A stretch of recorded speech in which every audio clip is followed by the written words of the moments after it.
आपके साथ मैं हूं ममता तिवारी। शुरुआत इस बुलेटिन की करते हैं जैसलमेर से। बड़ी खबर आपको देंगे। आज जैसलमेर आएंगी राष्ट्रपति द्रौपदी मुर्मू। दोपहर 1 बजे तक राष्ट्रपति पहुंचेंगी जैसलमेर। पोखरण फायरिंग रेंज युद्धाभ्यास देखेंगे राष्ट्रपति। शाम 4:15 पर पूनम सिंह स्टेडियम में पहुंचेंगी राष्ट्रपति। महिला अभ्यर्थियों से संवाद करेंगे। शाम करीब 6 बजे राष्ट्रपति दिल्ली रवाना हो जाएंगे। तो आज का ये कार्यक्रम अपने आप में बहुत अहम है, क्योंकि आज जैसलमेर आ रही हैं राष्ट्रपति द्रौपदी मुर्मू। पहले से ही पूरे इंतजाम किए गए हैं, सुरक्षा व्यवस्था कड़ी कर दी गई है और आज के उनके कई कार्यक्रम जो हैं वो जैसलमेर में रहने वाले हैं। राष्ट्रपति का ये दौरा काफी अहम है। दोपहर 1 बजे राष्ट्रपति पहुंचेंगी जैसलमेर और पोखरण फायरिंग रेंज में युद्ध अभ्यास देखेंगी राष्ट्रपति। साथ ही 4:15 पर पूनम सिंह स्टेडियम पहुंचेंगी राष्ट्रपति और महिला अभ्यर्थियों से संवाद यहां पर राष्ट्रपति करेंगी। शाम करीब 6 बजे राष्ट्रपति दिल्ली के लिए रवाना हो जाएंगी। तो आज का ये पूरा कार्यक्रम जो है जैसलमेर में राष्ट्रपति द्रौपदी मुर्मू का रहने वाला है। दोपहर 1 बजे वो जैसलमेर पहुंच जाएंगी और जैसलमेर में पहले से ही पूरे इंतजाम किए गए हैं। सुरक्षा व्यवस्था कड़ी कर दी गई है। कई दिनों से लगातार तैयारियां चल रही थी।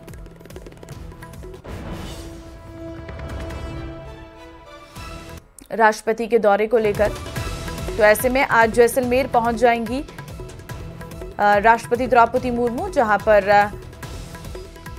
आज उनके कई बड़े कार्यक्रम रहने वाले हैं। दूसरी तरफ आज मुख्यमंत्री भी जैसलमेर पहुंच रहे हैं, उनके भी कई कार्यक्रम हैं। कई स्थानीय कार्यक्रम में वो भी शामिल होंगे। ऐसे में 2 अहम दौरे आज जैसलमेर के रहने वाले हैं। सबसे पहले 1 बजे पहुंचेंगी राष्ट्रपति द्रौपदी मुर्मू और यहां पर वो महिला अभ्यर्थियों से संवाद भी करेंगी। शाम करीब 6 बजे राष्ट्रपति दिल्ली रवाना हो जाएंगी। तो एक दिन का ये पूरा कार्यक्रम है। 1 बजे पहुंचेंगी, 6 बजे रवानगी रहने वाली है और इस दौरान अलग अलग कार्यक्रम में राष्ट्रपति शिरकत करेंगी और उनके कार्यक्रम को लेकर पहले से ही सुरक्षा व्यवस्था अलर्ट कर दी गई है। और एक और खबर जैसलमेर से आपको देंगे। जैसलमेर दौरे पर सीएम भजनलाल शर्मा करीब 11:45 पर स्पेशल विमान से पहुंचेंगे। सीएम एयरपोर्ट पर राष्ट्रपति का स्वागत करेंगे। राष्ट्रपति के साथ युद्धाभ्यास देखेंगे सीएम भजनलाल। लखपति दीदी सम्मेलन में भी शिरकत करेंगे सीएम। बीजेपी दफ्तर में होगा सीएम का स्वागत समारोह। पार्टी पदाधिकारियों से संवाद भी करेंगे सीएम भजनलाल। तो मुख्यमंत्री भजनलाल भी आज जैसलमेर के दौरे पर रहने वाले हैं। सबसे पहले वो रिसीव करेंगे राष्ट्रपति को और उसके बाद पोखरण रेंज में जो युद्धाभ्यास का कार्यक्रम है वो सीएम देखेंगे और उसके बाद वो यहाँ पर बीजेपी ऑफिस पहुंचेंगे, जहां पर कार्यकर्ताओं ने पूरी तैयारियां की हुई है उनके स्वागत के लिए, क्योंकि सीएम बनने के बाद पहली बार उनका ये जैसलमेर का दौरा है। पूरी तैयारियां जो है वो की गई हैं।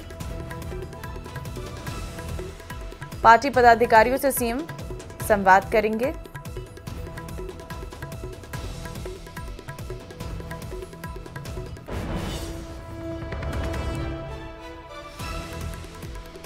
तो विधानसभा चुनाव में बीजेपी के लिए प्रदेश की कानून व्यवस्था एक बड़ा मुद्दा रहा। अब यही मुद्दा बीजेपी के सत्ता में आने के बाद उनके खिलाफ विपक्ष नहीं बनाए, इसको लेकर बीजेपी सरकार ने सत्ता संभालने के साथ ही प्राथमिकता में रख दिया है इसे।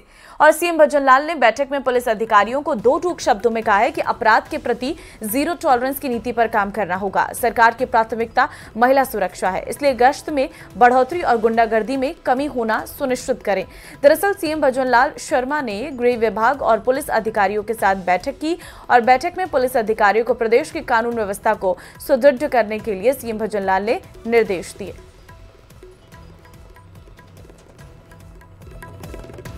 देखिए, सुरक्षा को सख्त करना है और इसके लिए गश्त बढ़ाने के निर्देश दिए गए हैं। गुंडागर्दी में कमी होना सुनिश्चित करें, ये सीएम की तरफ से कहा गया है, क्योंकि पुलिस अफसरों को मुख्यमंत्री के ये सख्त निर्देश विपक्ष के पास एक बड़ा मुद्दा है कानून व्यवस्था का, क्योंकि जब भारतीय जनता पार्टी विपक्ष में थी तो कानून व्यवस्था को लेकर सत्ता में बैठी सरकार को खूब घेरा था और ऐसे में अब सबसे बड़ी चुनौती यही है कि किस तरीके से कानून व्यवस्था को संभाला जाए, ऐसे कौन से निर्देश हैं जो जारी किए जाए। और इसी के चलते जो है पुलिस अफसरों को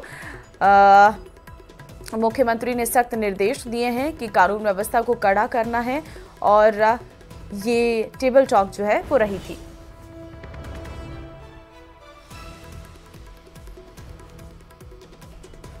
और लोकसभा चुनाव 2024 की तैयारियों को लेकर बीजेपी हेडक्वार्टर में आज दूसरे दौर की बैठक होने वाली है। इससे पहले 22 दिसंबर यानी शुक्रवार को पहले दिन की बैठक हुई, जिसमें पीएम मोदी, पार्टी अध्यक्ष जेपी नड्डा समेत कई सीनियर नेता बैठक में मौजूद रहे। यहां 2024 में होने वाले लोकसभा चुनाव की रणनीति पर चर्चा हुई। बैठक में पार्टी के अलग अलग विंग और राज्य इकाइयों को लोकसभा चुनाव की 2 दिन तक चलने वाली इस लोकसभा बैठक में चुनाव की रणनीति पर चर्चा हो रही है। इस बैठक में मोदी सरकार की चल रही योजनाओं को जनता तक कैसे पहुंचाना है, इस पर चर्चा हो रही है। बैठक में पार्टी के अलग अलग विंग और राज्य इकाइयों को लोकसभा चुनाव की तैयारी के निर्देश दिए जाएंगे। 25 दिसंबर को अटल बिहारी वाजपेयी की जयंती की तैयारी पर भी बात हो सकती है।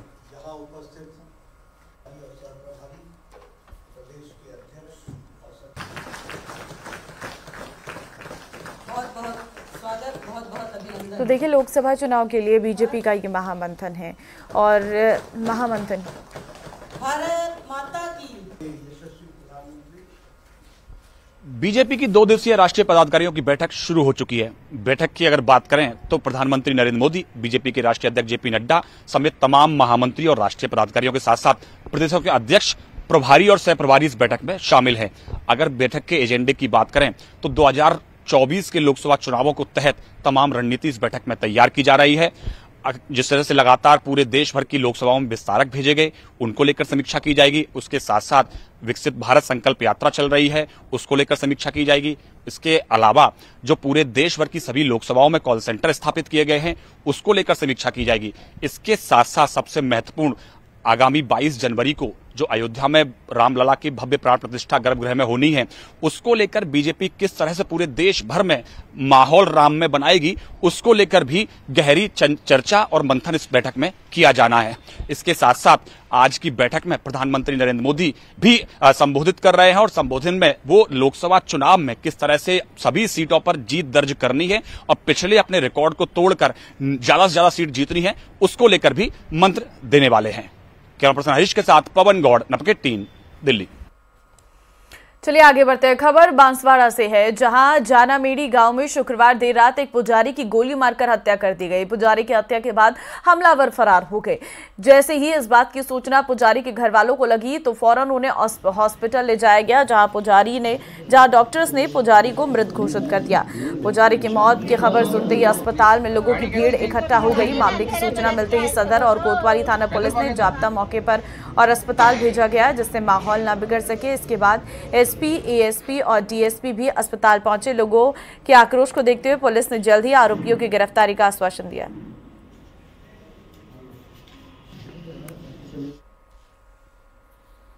ये गया था पानी वालता डॉक्टर खन गोली लगा गया, वहीं तक गोली लेने पासा परिया गई, वहाँ पर गाड़ी वाला कोई ठोकी ले जो कोई पता नहीं। ये कौन सी जगह पर हुई है? ये अपने पेट्रोल पंप के पास, सेमलिया पेट्रोल पंप के पास। सेमलिया गांव में एक्सीडेंट हुआ और रहने वाले लोधा जागीर के। अच्छा। ये कैसे हुआ ये पता है? कोई वाहन कोई पता नहीं, गाड़ी का पता नहीं है।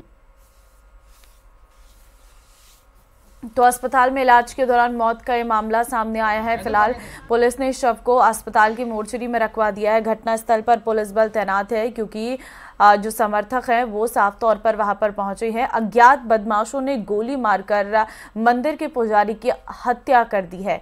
ऐसे में समाज जो है इस वक्त नाराज है और मंदिर में पूजा करने के दौरान ये गोली मारी गई है।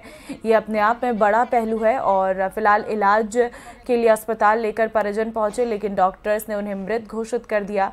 आपको बता दें, जैसे इस बात की जानकारी लोगों को लगी तो लोग मौके पर पहुंचे हैं।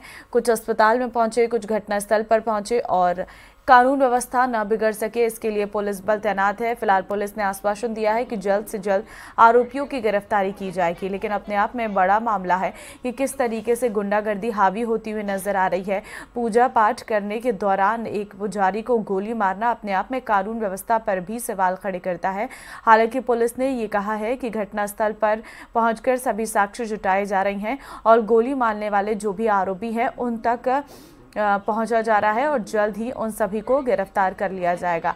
तो घटना की जानकारी जैसे ही अधिकारियों को मिली तो अधिकारी मौके पर पहुंचे और परिजनों से भी बातचीत की गई कि किसी से कोई रंजिश संवाददाता आकाश सेठिया इस वक्त फोन लाइन पे हमारे साथ है। आकाश, खबर सामने आई है कि अज्ञात बदमाशों ने गोली मारकर पुजारी की हत्या कर दी है। किस वक्त की ये पूरी घटना है, क्या वजह सामने आई है?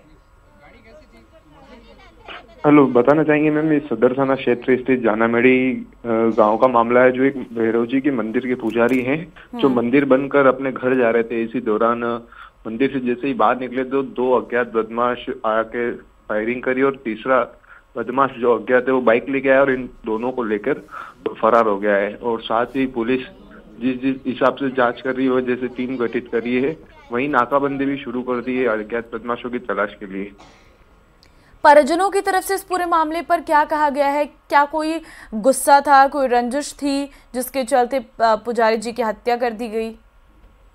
परिजनों से जब बात करी तो वो किसी प्रकार पे भी संदेह भी नहीं बता रहे हैं। वो कह रहे अज्ञात बदमाशी, ना ही कोई पुजारी की किसी से अनबन थी, ना किसी प्रकार का कोई किसी से झगड़ा था। अब परिजन भी इस बारे में पूरा कुछ नहीं बता पा रहे कि घटना कोई आपसी रंजिश के चलते हो रही है, क्या है। वो परिजन कह रहे हैं कि अज्ञात बदमाश थे, हम भी नहीं जानते इस बात को लेकर के पिताजी के साथ क्या हुआ। जब हमने उनसे बेटे से बात करी तो वो कह रहा है कि हमको इस मामले की पूरी जानकारी भी नहीं थी, और ये जो अज्ञात बदमाश है, ना कोई आपसे पहले रंजिश है, ना ही कोई ऐसी बातचीत हुई थी। ठीक है आकाश, धन्यवाद आपका तमाम जानकारी देने के लिए। और चलिए आगे बढ़ते हैं। CM Bhajanlal Sharma OTS campus में हुए शिफ्ट, विद्युत नियामक आयोग के गेस्ट हाउस में हुए शिफ्ट। अब तक बिजली विभाग के गेस्ट हाउस को बना रखा था अस्थायी आवास। सहकार मार्ग पर बार बार काफिले के आने जाने में लोगों को दिक्कतें हो रही थी। लोगों की परेशानी के चलते ओटीएस में शिफ्ट हुए हैं मुख्यमंत्री। अब अस्थायी रूप से ओटीएस के कृष्णपुरी भवन में ठहरेंगे कुछ दिन। शुक्रवार को मुख्यमंत्री ने शुभ मुहूर्त में की थी भगवान गणेश जी की पूजा अर्चना। सीएमआर तैयार होने के बाद शिफ्ट होंगे मुख्यमंत्री भजनलाल शर्मा। 8 सिविल लाइन स्थित बंगले में होंगे शिफ्ट। तब तक ओटीएस स्थित गेस्ट हाउस में ठहरेंगे सीएम भजनलाल शर्मा। तो देखिए ओटीएस कैंपस में अब शिफ्ट हुए हैं सीएम भजनलाल, क्योंकि दिक्कतें हो रही थी गेस्ट हाउस में, क्योंकि काफ़ी ज़्यादा संख्या में समर्थक जो हैं वो मुख्यमंत्री से मुलाकात करने के लिए पहुंच रहे थे। ऐसे में काफिले को आने जाने में भी काफ़ी दिक्कतें हो रही थी, जिसके चलते ओटीएस में शिफ्ट किया गया। अस्थायी रूप से ओटीएस के कृष्णपुरी भवन में ठहरेंगे कुछ दिन, और जब उसके बाद सीएमआर तैयार होने के बाद शिफ्ट होंगे सीएम भजनलाल। और अब खबर आपको जयपुर से देंगे, जहां संसद भवन में ब्लास्ट की धमकी मामले में बड़ा खुलासा हुआ है। पुलिस ने इस मामले में 2 लोगों को डिटेन किया है, जिनसे पूछताछ चल रही है। पुलिस के मुताबिक जिस युवती के नंबर का इस्तेमाल कर व्हाट्सएप पर धमकी भरा मैसेज भेजा गया, उस युवती के एक्स बॉयफ्रेंड द्वारा ये पूरी साजिश रची गई थी। दरअसल युवती को इस बात की भनक नहीं थी कि उसके मोबाइल नंबर का इस्तेमाल कर उसका एक्स बॉयफ्रेंड व्हाट्सएप चला रहा है, और इस व्हाट्सएप पर युवती के अन्य बॉयफ्रेंड्स भी लगातार मैसेज कर रहे। पुलिस के मुताबिक युवती के अन्य बॉयफ्रेंड्स युवती के नंबर पर मैसेज भेज बात करते और ये समझते कि वो युवती से बात कर रही हैं, जबकि वो मैसेज युवती को ना मिलकर उसके एक्स बॉयफ्रेंड को मिल रहे थे। ऐसे में एक्स बॉयफ्रेंड ने युवती और उसके अन्य बॉयफ्रेंड्स को सबक सिखाने की ठानी। युवक ने युवती के नंबर से चलाए जा रहे व्हाट्सएप पर धमकी भरा मैसेज लिखकर जयपुर कंट्रोल रूम को भेज दिया। फिलहाल प्रकरण में मैसेज भेजने वाले एक्स बॉयफ्रेंड की तलाश अभी जारी है। लड़का था, वो अपने गर्लफ्रेंड का सिम लेके उसमें व्हाट्सएप एक्टिवेट किया, और वो गर्लफ्रेंड का व्हाट्सएप को चला रहा था। तो गर्लफ्रेंड का बाकी जो बॉयफ्रेंड्स है वो गर्लफ्रेंड है समझ के उसको मैसेज करते थे। तो ये उनसे बदला लेना चाह रहा था बाकी लड़कों से, इसीलिए वो इस तरह का एक मैसेज भेज दिया कि इन व्यक्तियों ने इस फलाना जगह पर बम विस्फोट करेंगे, आतंकवादी गतिविधि करेंगे, इस तरह का एक फर्जी मैसेज भेज के इस तरह का आतंक फैलाने का प्रयास किया है। तो इसी संबंध में वो जो, क्योंकि वो पीड़िता लड़की जो है वो भरतपुर का रहने वाली है, इसीलिए उस संबंध में प्रकरण भरतपुर में दर्ज किया गया है। और अब खबर आपको जैसलमेर से देंगे, जहां पर न्यू ईयर के मौके पर जैसलमेर में हजारों की संख्या में सैलानी न्यू ईयर सेलिब्रेशन के लिए पहुंचते हैं। क्योंकि पर्यटन सीजन की पीक सीजन होने के चलते पर्यटन व्यवसायी इनके लिए विभिन्न तरह के इंतजाम करते हैं, जिसके चलते शहर में 600 300 होटलों में से अधिकांश होटलों में पार्टी होती है। यहां आने वाले सैलानियों के लिए जमकर शराब परोसी जाएगी, लेकिन इस बार शराब बेचने के लाइसेंस लेने वालों की तादाद ना के बराबर है। नई आबकारी नीति के तहत लाइसेंस लेने के लिए पहले की तुलना में काफी आसान है, लेकिन बावजूद इसके होटल मालिकों द्वारा बिना लाइसेंस के ही शराब परोसने का नया रास्ता अपना लिया है। हमारे पास जो ईपीएफ जाब्ता है, उस ईपीएफ जाब्ते को सक्रिय कर दिया गया है और वो रात दिन गश्त कर रही है। सम साइड में जैसे अभी मतलब मदिरा पान करवाया जा रहा है होटलों में, हालांकि वो शराब हमारी ही है, सरकार की है, लेकिन वो बिना लाइसेंस लेके शराब परोसी जा रही है, उसके खिलाफ कार्रवाई करेंगे। अभी पिछले 1.5 महीने से हमारे विभाग ने 26 कार्रवाई की है, 26-27 कार्रवाई है, जिसमें जैसलमेर शहर में और सम में होटलों में विशेष करके 12-13 कार्रवाई की है। कोरोना के नए वेरिएंट ने एक बार फिर लोगों की धड़कनें बढ़ा दी हैं और राजस्थान सरकार ने कोविड मैनेजमेंट के लिए टीम का गठन कर दिया है। टूरिस्ट सीजन में संक्रमण बढ़ सकता है, इसलिए लोगों से कोविड एप्रोप्रिएट बिहेवियर की पालना करने की सलाह भी दी गई है।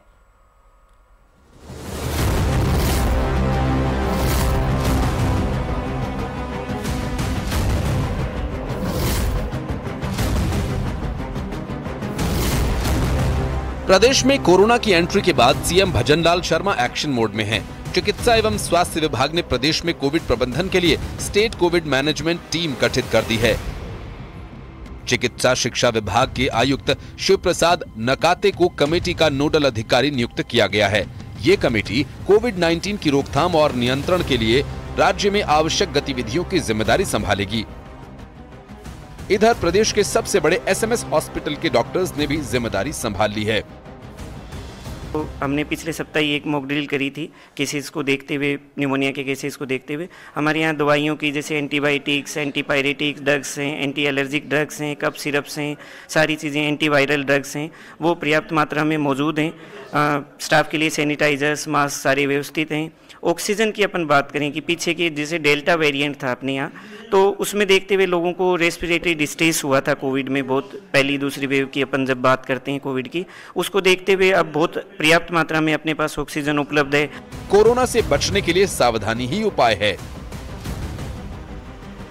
सामान्य सर्दी, खांसी, बुखार, जुकाम, गला खराब के लक्षण होने पर होम आइसोलेशन।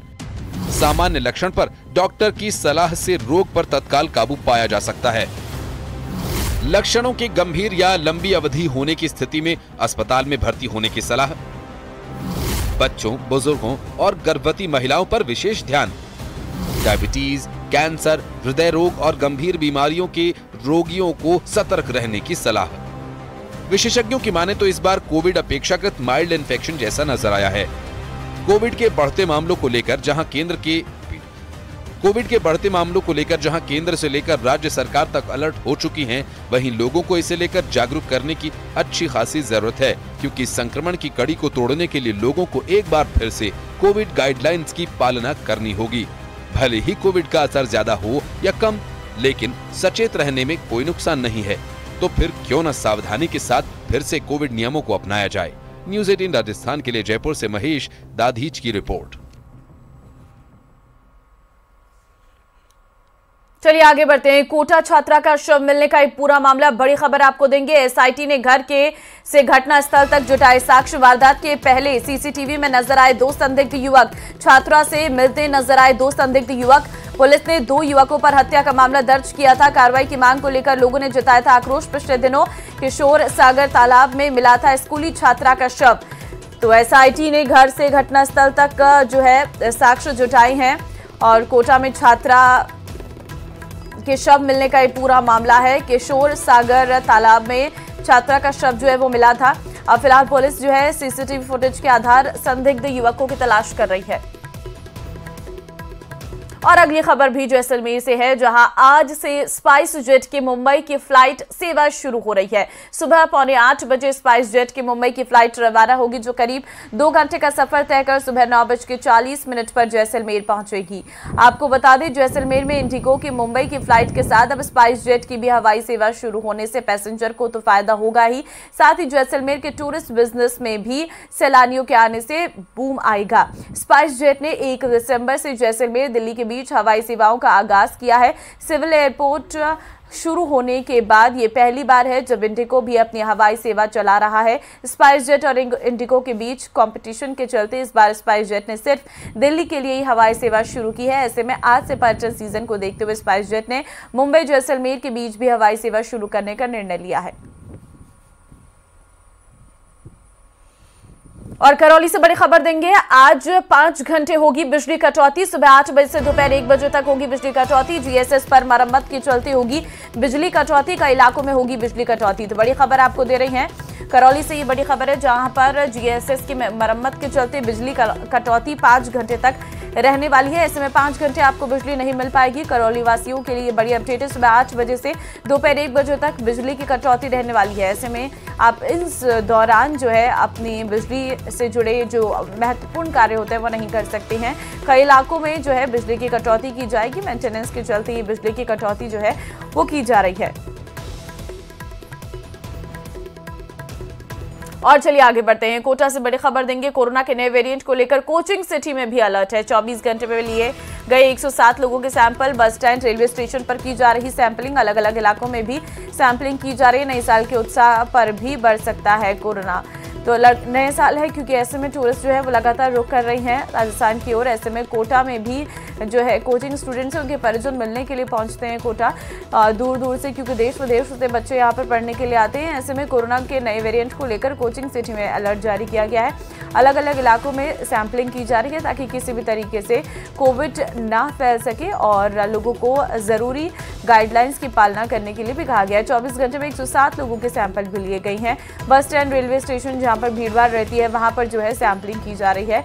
और कोरोना एप्रोप्रिएट बिहेवियर आपको फॉलो करना है। मुंह पर मास्क लगाना है, भीड़ भाड़ वाले इलाके में नहीं जाना है, हाथों को सैनिटाइज करते रहना है और अपना ख्याल रखना है, क्योंकि मौसम में परिवर्तन हो रहा है। ऐसे भी कोविड के मामले निकलकर सामने आ सकते हैं, तो अपना ख्याल रखें और पैनिक होने की बिल्कुल भी ज़रूरत नहीं है। WHO की तरफ से कहा गया है कि पैनिक की सिचुएशन नहीं है, लेकिन हाँ आपको सुरक्षा ज़रूर करनी है और जो सोशल डिस्टेंसिंग की बात है उसे हमेशा अपनाते रहना है।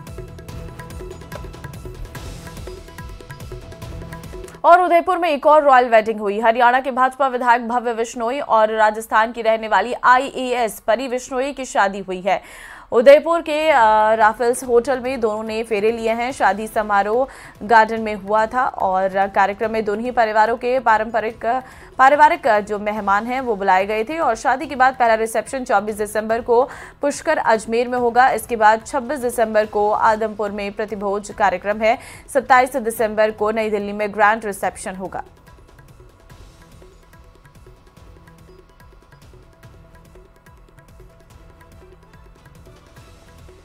तो हरियाणा के पूर्व सीएम के पोते हैं भव्य बिश्नोई।